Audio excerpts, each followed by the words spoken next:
So, Persona 4 Revival was just announced, and what do you know? I just finished Persona 4 Golden, so yeah, excellent timing on my end. Last year, you may remember I made a video talking about my experience with Persona 5 Royal, how it took me 5 years to beat, and how it became one of my favorite games ever. It really opened the door for me getting into more JRPGs, and just actually getting back into gaming in general.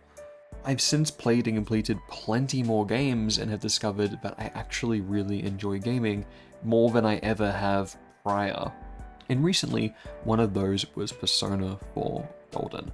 Roughly a year since I beat 5, I decided to properly jump into it, so let's do the same thing and talk about my time with it, how it stacks up compared to 5, what I thought about it, and just have a fun time discussing a great game.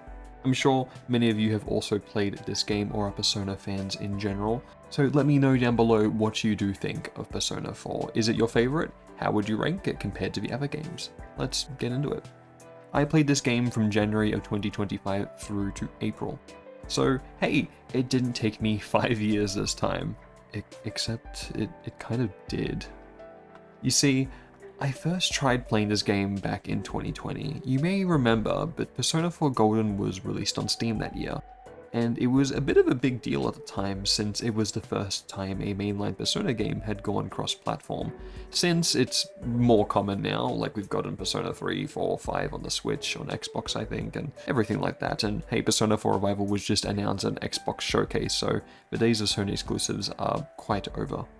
My friend who was really into Persona got it and just steamrolled it, demolished it in a week, didn't leave his house and just played it non-stop. He also initially convinced me to get Persona 5 the year prior, but I didn't really get through the game. I'd only beaten Kamoshida's Palace, so I thought, hey, I'll try 4 since everyone's talking about it, and it's pretty cheap. COVID just started as well, so there wasn't a lot going on in my life. So I gave it a go, and I'd say this is what made Persona really stick in my mind.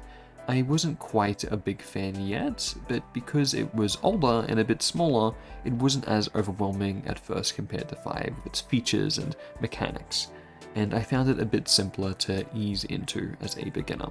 And I started to get into it. I was more excited for the world of Persona 4. I was watching clips from the anime, looking up stuff about the fandom relating to it, getting to know the characters, and was looking forward to actually playing more of it. I remember finding the art style and cast of Persona 5 to be a bit too anime and edgy for my insecure high school self at the time, and by comparison, I felt much more attached to the cast of 4. Plus, the more simple story hook of a murder mystery was something that got me more invested in the story compared to the slower burn of Persona 5's more complex themes and topics on social injustice and mental health. And then I got to the second dungeon and it all just kind of fizzled away. I think this was around the time I had just moved back to university, so I got busy with schoolwork again. And the fact that it was on PC was just kind of awkward. I've never been much of a PC gamer, since I've never had a good enough computer to run most games. I've never associated sitting at a computer with gaming, so it feels like I'm being super unproductive whenever I do it. I never got back into Persona 4 until this year, but all throughout, it still certainly stuck with me. I still listened to the soundtrack all throughout that time, and I meant to return to it, so after finally beating 5 last year, I bought it on sale on the Switch, and finally played and finished it this year. I didn't intend for it to take 5 years, but that's just how it worked out, and man, those 5 years went by really fast. But what did I actually think about the game now that I finished it? Well, all the initial things I thought about it in 2020, I still agree with. I really like the start of the game. The initial hook of the murder mystery is still up my alley, and having that as a central plot point to expand upon works really well. When I initially played it in 2020, I thought the start of the game was really long and slow. It took me about 10 hours to complete Yukiko's dungeon. But this time I was done with it by about hour 3.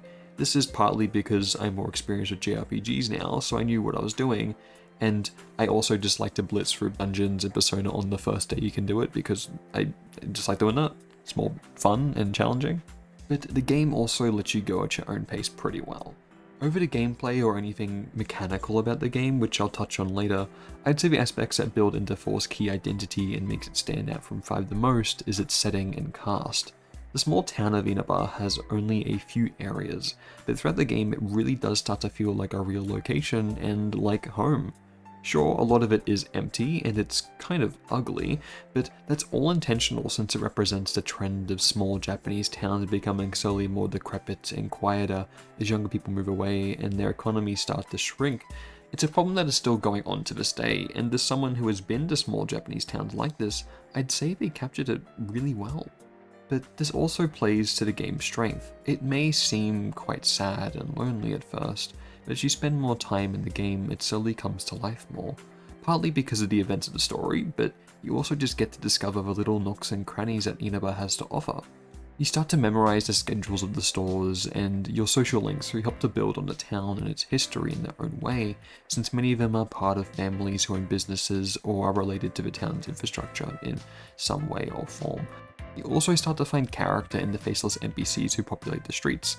Lots of them have their own little stories that go on throughout the year in the game, if you keep talking to them or complete their side quests. It all feels so grounded and real, and you really begin to build a strong connection to this fictional town.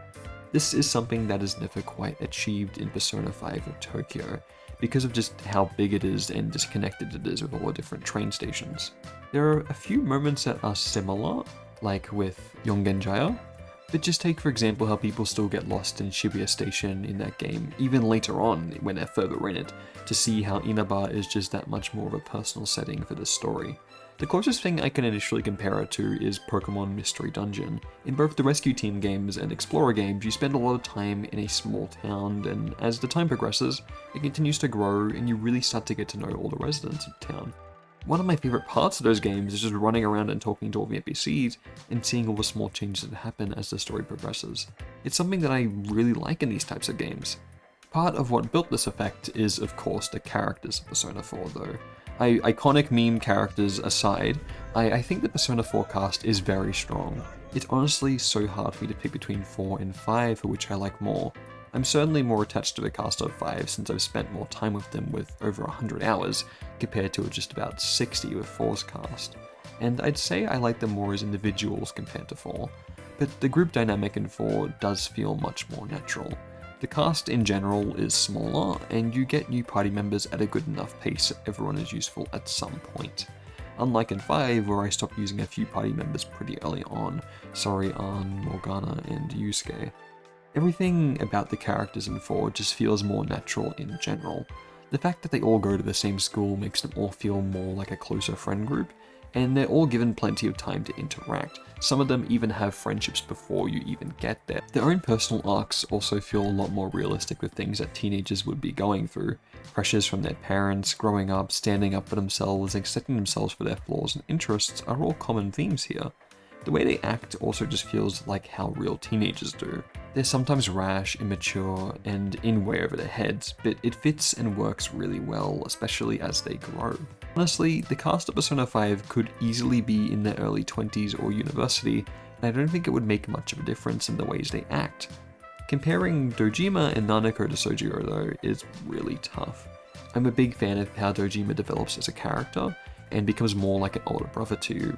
And of course, everyone loves Nanako, but Sojiro has a cafe and is based on Jigen from Lupin III, so I don't think I can pick a favorite.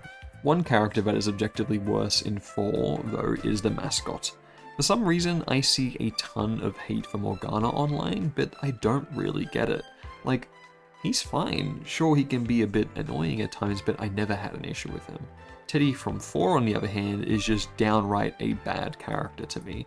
He's so weird and always makes the mood perverted. Like, it feels like the other characters can't really stand him either. He also doesn't really ever move beyond those negative traits, which just makes him frustrating to me, and I don't see anywhere near enough hate for him online, which is just strange. On the gameplay side of things, it took a little bit of adjusting. The thing people say is hardest to go back to with the other Persona games is the dungeon layouts, since they're not these unique, intricately designed palaces like in 5. But I honestly didn't mind. It reminded me a bit of the Pokemon Mystery Dungeon games again with the randomly generated layouts for dungeons, so it was fine for me. It was more the battle mechanics that I found took a bit more adjusting. Alright, sick, I took down one. Looks like this next guy's weak to win though. I'll baton pass to Yosuke. Yosuke? You good? Baton pass, come on. Yosuke! He's getting close. Yosuke! Yosuke! Yeah. Needing to manage and swap between Persona was much more essential in 4, with no modern features like Baton Pass, which I certainly took for granted in 5.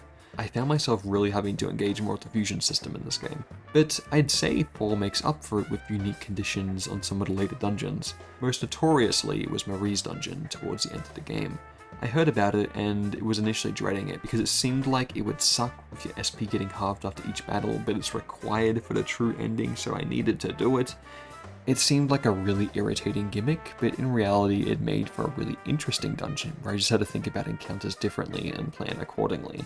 I actually quite enjoyed it. Never did the difficulty feel like it was unfair or forcing you to grind like some other JRPGs do. It just forced you to engage with the game's mechanics more and had fun with them, which is something I always appreciate in JRPGs. Especially in late game dungeons, since it's really easy to just make a long dungeon with annoying enemies to create the illusion of difficulty.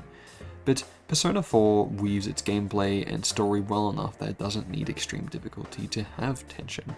There's also one big aspect of Persona 4 that I didn't even consider when starting it that I ended up liking a lot, and that is the lore. Of course, the Persona series has many of its persona and demons based on real-life mythos, historic and fictional figures, but I never paid much mind to it since in 5 it wasn't too important to the overall plot. It's a JRPG after all, you'll just end up fighting a god at the end anyway. But in Persona 4 it's much more meaningful. Of course, you still have your regular persona, which are just based on things from around the world, but a lot of the story revolves around Japanese Shinto mythos. Around the same time as playing it, I coincidentally was researching more about Japanese history and its mythology. The mythos within the Nihon Shoki, which details the history of Japanese gods, all plays a really big part in Persona 4's story, and it felt really satisfying to see parallels between the two. I'd read about a certain god, and then think about how they would be relevant to the story, or one of your own party members' persona evolution, and a lot of the time I was right. If you do your own research and learn about Japanese history and mythology, it adds a lot to this game and its story. It adds an additional theme that I didn't really consider before. You have the very obvious theme of truth throughout the game, but with this you also have the aspect of paralleling stories from the Nihon Shoki relating to Izanagi and Izanami, which adds themes of grief and moving on that are also present in characters like Dojima and Naoki. The setting of Inaba also plays into this a bit. It's based on Fuefuki in Yamanashi, which is where Mount Fuji is, and whilst I've never been to Yamanashi myself, it feels like somewhere where a lot of history has taken place, and it has this atmosphere that I'm sure is rich in spirituality, and has been for over 1,000 years for the people of Japan. Like, you've just got this massive, majestic mountain there and these cool lakes, like, it feels magical to say the least. After playing this game, it's gone way up my list of places to visit next time I'm in Japan. There's a really good video on it all by Hiding in Private, who's done intensive analytical work of Persona 4 that goes way beyond anything I could ever do, so I really recommend giving that a watch if you're interested. But I'd also say researching it for yourself is really worth it too. Japanese mythology is referenced in a lot of Japanese media naturally, and it's really cool to see where a lot of these tropes came from and how they tie into real Japanese history. Japan in general just has a rich history and culture of storytelling, going as far back to at least 1,000 years ago with things like The Tale of Genji, which is one of the oldest novels in the world. A lot of it gets overshadowed by modern things like anime and waifus, so to each their own, but I'd say it's definitely worth diving into. Overall, after finishing Persona 4 Golden, I'd say I still like Persona 5 Royal a bit more. That game's emotional highs are just that much greater for me, and whilst I do love Inaba, I have a real personal connection and memories to Tokyo from over a decade of going there, so it still wins in my book. But Persona 4 still has a very special little place in my heart, but the fact that Persona 5, which is much bigger of a game with a lot of refinements, is still not considered the definitive Persona game, really speaks to the quality of 4 and even earlier on with 3. These games are older and rougher around the edges, but they all have their own little merits and personal charms which draw people to them and stick with them, making them the favorites of many. It's such a strong series in gameplay, story, characters, music, and style that it really isn't fair to compare them too much. Similar to Japanese history and literature that I mentioned just before, I'd say it's worth diving into these older games because they're just as rich as the newer ones. I'm glad Persona 5 opened me up to this franchise and to playing more games in general, because without it, I might not have come back to Persona 4 and had the chance to really enjoy it like I did here. And who knows, maybe next year I'll make this an annual thing and make a video on Persona 3 Reload. But it's not out yet on the Switch too, so don't get your hopes up. And after all, it might take me another 5 years to beat it if my previous track record is anything to go off of, so yeah. Hello everyone, and thanks for watching this video. Apologies I didn't get a video out last month. I'm very busy with IRL stuff going on at the moment, and I'm also working on a very, very big video that'll take months to come out. So I started working on this one halfway through June, hoping to get some smaller videos out here and there, and it ended up being a bit bigger than I anticipated anyway. So yeah. In fact, even while I was making it, we got more Persona news. Persona 5X just came out in the West. Let me know if you guys are playing it. I tried, but I don't have the storage space on my computer, and my iPad died. Like, the anime cutscenes, the 2D ones, were running at like 1 frame per 10 seconds, so yeah, I probably won't be playing that anytime soon, unfortunately. But if you're enjoying it, I hope that's good, and I hope you enjoyed the video. If you want to stick around to see more, then please do leave a like, a comment, and subscribe, and keep your eyes peeled for that really long video. I'm hoping to get it out around August or September at the latest. So yeah, thank you again, and I'll see you on the next one. Bye bye.